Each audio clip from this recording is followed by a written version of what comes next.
Հայաստանի Հանրապետության տնտեսության, ինչպես ասացի, ոչ մի բան չի սպառնում։ Հայաստանի վարչապետը անհոգնել կրկնում է, թե մոլորակի ամբողջ շուկան բաց է հայկական ապրանքների համար։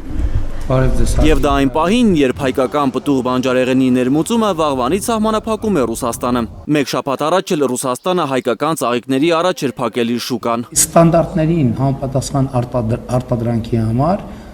7 միլիարդանոց շուկա կա աշխարհում, եւ այդ բոլոր շուկաները այսօր բաց են Հայաստանի Հանրապետության համար։ Լուրջ տնտեսական ռիսկեր չի տեսնում Փաշինյանը, որ հայկական ապրանքները անհետանում են ռուսական վաճառասեղաններից։ ԵԱՏՄ նորմերին չհամապատասխանելու հիմնավորմամբ են ռուսները խոշորացույցի տակ առել հայկական արտադրանքը։ Եթե ձեզ թվում է, թե նախկինում խնդիրներ չեն եղել, դուք չարաչար սխալվում եք։ Այդ նույն խնդիրները անընդհատ լինում են։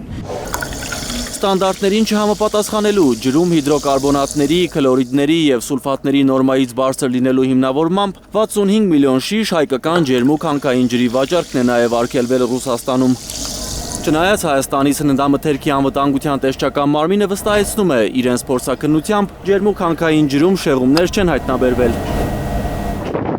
Լարսի անցակետում հարյուրավոր հայկական բեռնատարներ շարունակում են արգելափակված մնալ։ Խիստ ուղումներն անցնելուց հետո էլ հարց է՝ կանցնեն Ռուսաստան, թե չէ։ Հայլուրին գրեթե ամեն օր ահազանգում են վրաց-ռուսական սահմանին սպասող բեռնատարների վարորդները։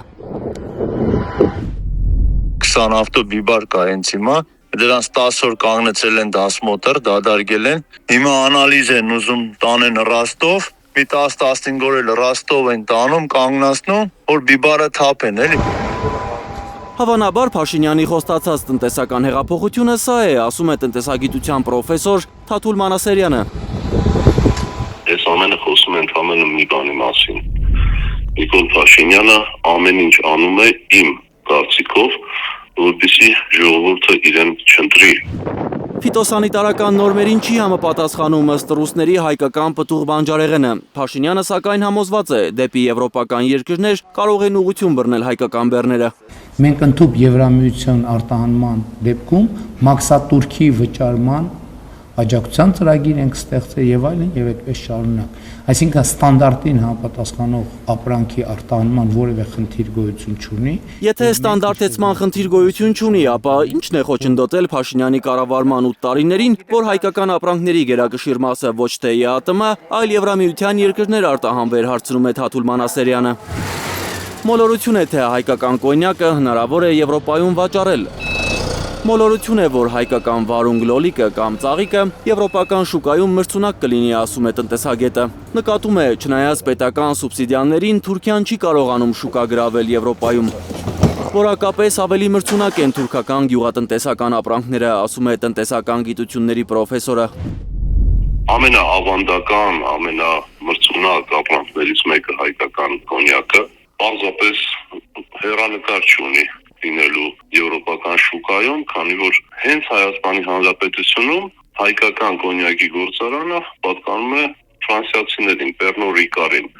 եւ անմտություն կլինի այդ մրցակցության մեջ թվացial թույլ տալ, որ հայկական ապրանքները, ասենք, փոխարինեն ֆրանսիական, իսպանական, հունական կոնյակներին։ Բուլղարիան, Ռումինիան, Սլովակիան, որ եվրոպական ընտանիքի անդամ են, չեն կարող ապրանքների մեծ մասը վաճառել օրինակ Գերմանիայում, Ֆրանսիայում։ Ըստ տնտեսագետի Եվրամիության հիմնադիր այդ երկրները արգելքը հիմնավորում են, որ իրենք էլ նույն արտադրանքը ունեն եւ ավելի բարձր որակով։ Էդգար Ղուշչյան, Անի Ղանդիլյան, Հայլուր։